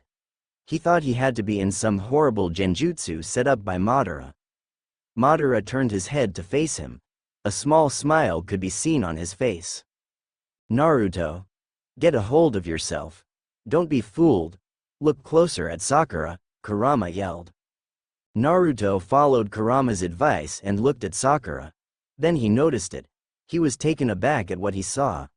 With his Byakugan powers, he could see that her chakra system was different and could also make out an explosive tag under her shirt. A substitution, he thought to himself. Bingo. Naruto then saw the explosive tag activate.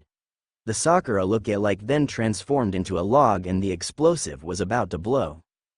Madara didn't seem worried and casually chucked the log to the side. Before it exploded, the real Sakura jumped out from where she was hiding. Madara apparently knew where she was and used the log to lure her out. The tag finally exploded and the aftermath hit Sakura, but only slightly. She had to cover her eyes from any debris that might fly her way. Madara took this opportunity to strike. He jumped to where she was and attempted to impale her with his spear. One of the Naruto clones jumped in front of the attack and took the hit, giving Sakura enough time to escape. The clone poofed away after being hit. Well, at least that's one pest out of the way, Madara said. Madara didn't have time to say much more, as Naruto and his two clones had formed giant Rasengans and were attacking him from the front, back and from above. The three Rasengan collided and it was too much for the Narutos to handle. They had to break the jutsu and recover. Just as well too, because Madara was able to escape the attack at the last second. You'll have to do better than that if you want to hit me, Madara said as he raised his right arm to his head. Sakura at that exact moment had aimed a flying kick at Madara's head. He was able to detect and block it easily. I've gotta calm down and focus. He's trying to get to me by making it look like he's in control of this battle. But I know we're backing him into a corner if he was so desperate to separate us, Naruto told himself. I think it's time for a little more close combat. He looked to his two remaining clones. Back me up, and whatever you do, don't take your eyes off him. The clones nodded and the three of them began their assault. Aim for the eyes whenever you can. That's his weakness. The real Naruto instructed. Naruto was the first to take on Madara, who had been awaiting their advance. Naruto began to punch rapidly at his chest and head, but Madara was able to dodge and block all his attacks. Naruto tried a few kicks, but those didn't work either. Then he did something Madara didn't expect. He jumped in the air and did some flips. Madara learned this was a distraction as he heard the sound of a clone charging at him with a planetary Rasengan. Madara dodged to the side before the attack could hit him and into the waiting trap of another clone that had the same attack ready. Madara had no choice but to jump up to avoid the attack, and the real Naruto was waiting. He did one more flip to gather a last bit of momentum, and swung a drop kick at Madara's head.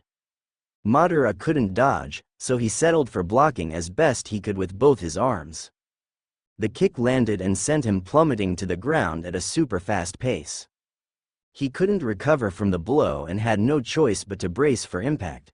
But just as he was about to hit the ground, Sakura appeared under him, with an enhanced chakra punch waiting for him.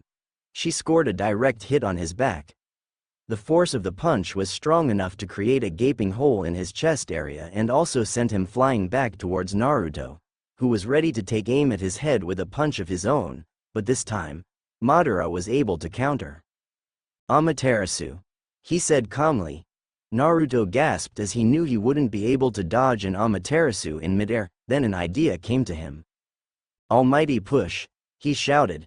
He didn't aim the push at Amaterasu though. Instead, he used it on himself, to propel him higher into the air and avoid the spot where Amaterasu began to form. Madara was already close to fully regenerating the hole in his chest, but Naruto wasn't about to let him off so easily. He formed a Rasen Shuriken and threw it at him before he could regenerate completely. But Madara only began to absorb the attack. Naruto saw this as an opening. While Madara was focused on absorbing that attack, he'd swoop down and try to land another punch. But he wasn't fast enough. Before he could reach him, Madara had already absorbed the attack and began forming hand signs. Fire style. Grand Fireball Jutsu, Madara announced. He blew the fireball at Naruto, which caused him to have to change tactics. Madara had used the force of his attack to propel himself back towards the ground and away from Naruto. The fireball was nearing Naruto, so he opted to repel it. Almighty push, he said. He bounced Madara's fireball back towards him, but Madara was ready to counter. Almighty push. What? Naruto asked shocked. The fireball was repelled towards him again and he couldn't use the push technique for another few seconds and he was too surprised to counter by absorbing it. Universal pull. Naruto was surprised to feel himself being pulled towards the ground and away from the fireball. One of his clones had literally pulled him out of harm's way. Madara had landed safely on the ground. Sakura had tried to attack him again, but he forced her on the defensive when he tried to burn her with his Amaterasu. Naruto landed as well and wasted no time trying to remain on the offensive. He settled for a more direct approach by tossing kunai and shuriken at Madara's eyes. Almighty push. Madara said unimpressed. The weapons were pushed off to the side, but Naruto wasn't finished. He jumped up to reveal one of his clones running behind him, and tossed a few kunai and shuriken of his own. Madara couldn't use the same technique again for a few more seconds, so he had to dodge them. He jumped to the side of the weapons, but the next thing that happened surprised him. The last clone threw its own weapons at the ones the other clone threw, redirecting them at Madara, who was still in the process of dodging the same set that was now headed straight for his eyes. With quick thinking, he created a wood clone that detached from the front of his body and took the hit for him. I must admit, you almost had me there. You seem to have changed tactics and are wasting no time in coming after my eyes. But I'm afraid I won't make it easy on you, Madara said to his 4 opponents. Maybe, but at some point, you will slip up, and we will make you pay for it, Naruto retorted. Possibly, but it could also be you who slips up first, Madara countered. Naruto didn't seem to have a comeback and remained silent. Enough talk then. Let's continue. Madara took after Naruto, And Naruto did the same. They were headed for a clash when Naruto suddenly saw a small black hole begin to form around Madara's right eye. Madara seemed to notice this as well. He formed a wood clone and separated himself from it and jumped back. The wood clone's right eye had been sucked from its socket. Naruto immediately destroyed the wood clone with one punch. He looked behind him to see Kakashi standing a fair distance away. He had his Mangekyo Sharingan activated. Kakashi-sensei.